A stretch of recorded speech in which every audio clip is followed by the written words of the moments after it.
This channel does not promote any violent, harmful, or illegal activities. All content provided by this channel is meant for an educational purpose only. নামাজ চলাকালীন দুর্গাপূজার mic বন্ধ রাখতে হবে। আমি আগে যেটা বললাম তারপরে বল দুর্গাপূজাই হবে না।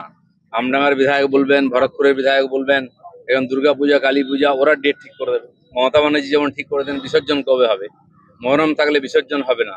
পশ্চিম বাংলাদেশ হয়ে যাচ্ছে, আমরা আগের থেকে বলেছি। আমডাঙ্গার বিধায়ক নয়, এরকম অনেক বিধায়ক বলছেন সরকারের এটাই মুড, নতুন পুজো না হোক, বিসর্জন না হোক সময় মতো, কোনো রীতিনীতি নয়।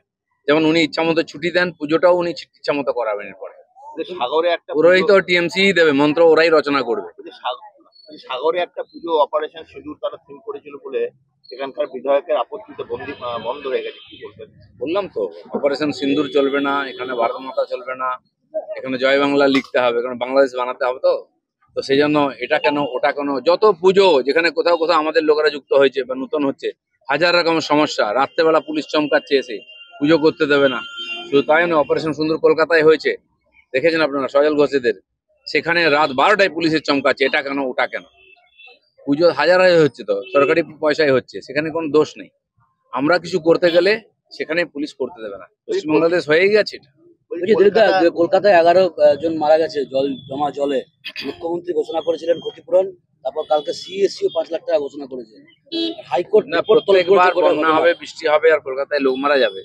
গ্রামের লোকেরা তো বেঁচে আছে, কলকাতায় মারা যাচ্ছে কেন? আর দায়টা কারো নয়। উনি সিএসসি কে বললেন টাকা দিলে 5 লাখ টাকা, উনি তো কোটি কোটি টাকা নিচ্ছেন সিএসসির কাছ থেকে। কেন পোস্টগুলো ঠিক হয় না? আর সিএসসির দোষ, সরকারের কোনো দায় নেই, লোকগুলো মারা যাচ্ছে। তো জলমন্ত্রীর দোষ হওয়া উচিত, বিদ্যুৎ মন্ত্রীর দোষ হওয়া উচিত, দোষ নয় সিএসসির দোষ। ডিবিসির ঘরে দোষ চাপাচ্ছেন। বিহার ইউপির থেকে বলছেন নাকি জল চলে আসছে। উনি খালি টাকার জন্য সকাল থেকে টাকা বলবেন, টাকা দিচ্ছে না, আর কোনো দায় নেই। পশ্চিমবাংলার মানুষ কার ভরসায় বেশি আছে? এটা চলতে পারে না। 15 বছর এভাবে কাটিয়ে দিলেন, লোক দেখছে বসে। Sir, Chandranath Sinha ED court থেকে ওনাকে স্বস্তি দেওয়া হয়েছে, তো এটার সেটিং এর কথা বলছেন সুকান্ত মজুমদার। যাই হোক, কোর্ট তো চলছে, কোর্টের কেস চলছে, আমরা কোর্টের উপর ভরসা করি। কেস তো শেষ হয়ে যায়নি, অনেক লোক 30 বছর পরেও সাজা পায়। 22,000 টেট, প্রায় 1 লক্ষের উপর টেট পরীক্ষা দিয়েছিল 22 সালে, তার মধ্যে মাত্র 6,000 পাস করেছে। এটা কিভাবে? 2.5%। আমি জানি না কি কোশ্চেন হয়েছে, কেন হয়েছে। যারা পরীক্ষা দিয়েছেন তারা চাকরি অবস্থায় দিচ্ছেন, পড়াশোনা তো আর ওই স্তরের পড়াশোনা করেন না, যেখানে পড়ান সেখানকার করে। কম্পিটিশন টেস্টে বসার অভ্যেস নেই, তো সেই জন্য রেজাল্ট খারাপ হতে পারে। তারা আগে থেকেই বলেছিলাম, এটা চিন্তার বিষয় আছে। চাকরি না দেওয়ার বাহানা, চাকরি না দেওয়ার বাহানা, কারণ টাকাগুলো বেশ জেড়ে খাচ্ছেন। চাকরিতে ঢুকলে আবার বেতন দিতে হবে। আজকে সরকারি কর্মচারী নাই বলে এসআইআর লোক দিতে পারছে না, বিএলও দিতে পারছে না টিএমসি। পরিষ্কার হয়ে যাচ্ছে এটা। পুজোর মুখে গতকাল দেখলাম যে এসএসসি ভবন অভিযান করলো আবার চাকরি প্রার্থীরা। কি করবে? 2 বছর, 3 বছর, 4 বছর, 5 বছর ধরে আন্দোলন করছেন বিভিন্ন। আর যারা পরীক্ষার্থী, যারা চাকরি প্রার্থী, ডিএর জন্য এর জন্য আন্দোলন করেই যাচ্ছেন। তো এরা সরকার চালিয়ে যাবেন, ওরা আন্দোলন করেই যাবেন। সমাধানটা কি আছে? লোক কোর্টে যাচ্ছে, কত রকম আন্দোলন করছে, আন্দোলন ছাড়া উপায় নেই। মাদ্রাসার যারা, তারাও পর্যন্ত আন্দোলনে নেমে গেছে। সবাই নামবে, সবাইকে বঞ্চিত করা হচ্ছে, সবার অধিকার থেকে লোককে বঞ্চিত করা হচ্ছে। তো আন্দোলন তো করার অধিকার সবার আছে, তাতে আবার লাঠিপেটা খেতে হচ্ছে পুলিশের কাছ থেকে। তৃণমূলের সংগঠন চেঞ্জ হচ্ছে, ব্লকের নেতাদের চেঞ্জ হচ্ছে, মুর্শিদাবাদ, নদিয়া বিশেষ করে বিক্ষোভ আরম্ভ হয়ে গেছে। সংগঠনের কি চেঞ্জ হবে? বালিচোরকে বাদ দিয়ে গরু চোরকে নেওয়া হবে, আবার গরু চোরকে বাদ দিয়ে কয়লা চোরকে নেওয়া হবে। এছাড়া তো টিএমসি তো কিছু নাই। লোক কোথায় আছে? যারা ছিল তারা বসে গেছে এই চুরি চামারি দেখে। ওই সমস্ত দালাল, চোর, উৎপাতিয়া, যারা তোলাবাজ, তারাই আছে। যাই করুন, গুয়ে রিপিট কি আর ওপিট। পশ্চিমবঙ্গে বিএলও তো দেখা যাচ্ছে 10,000 নাম পাওয়া গেছে। তারা সব তৃণমূলের, কেউ শিক্ষা সেলের নেতা, কেউ তৃণমূলের অন্য নেতা। আমরা তো জানি এটা টিএমসি পার্টির সঙ্গে অ্যাক্টিভলি আছে, ছবি আছে নেতার সঙ্গে প্রোগ্রামে, সে থাকতে পারবে না, এটা ইলেকশন কমিশনের কথা। সে টিএমসির নেতা। আর যারা অস্থায়ী কর্মী তারাও থাকতে পারবে না। এটা বাদ দিলে তো টিএমসি সরকারি কর্মচারী নেই, কারণ সব কর্মচারীরাই এখন টিএমসির লোক।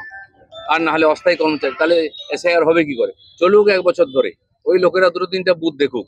তার জন্য রাষ্ট্রপতি শাসন করে আরো 6 মাস বাড়িয়ে এসআইআর পুরো করুক। কিন্তু 4-5টা আধিকারিককে শাস্তি দেওয়ার পরও তো চেতনা হয়নি, সেটা একই পদ্ধতিতে চলছে। আধিকারিকরা কি করবে? তাদেরকে করানো হচ্ছে জোর করে।